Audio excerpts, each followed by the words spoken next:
नमस्कार, मी जगदीश देशमुख. जय महाराष्ट्रमध्ये आपल्या सगळ्यांचं स्वागत. दिवसभरातील सगळ्या महत्त्वाच्या बातम्या पाहूया. सुरुवातीलाच बातमी आहे क्रिकेटच्या मैदानातून. भारतानं दक्षिण आफ्रिकेविरोधातील मालिका 2-1 जिंकली आहे. भारतानं दक्षिण आफ्रिकेवर तिसऱ्या सामन्यामध्ये मोठा विजय मिळवलाय.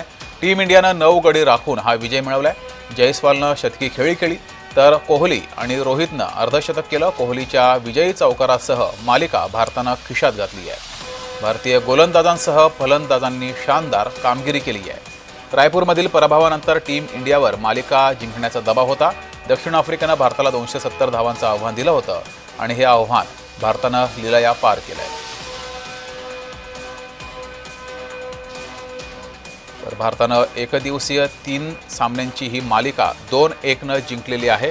पहिल्या सामन्यात भारतानं विजय मिळवला होता. दुसऱ्या सामन्यात दक्षिण आफ्रिकेनं विजय मिळवला होता. त्यामुळे तिसरा सामना हा निर्णायक होता. या निर्णायक सामन्यात भारतानं विजय मिळवला.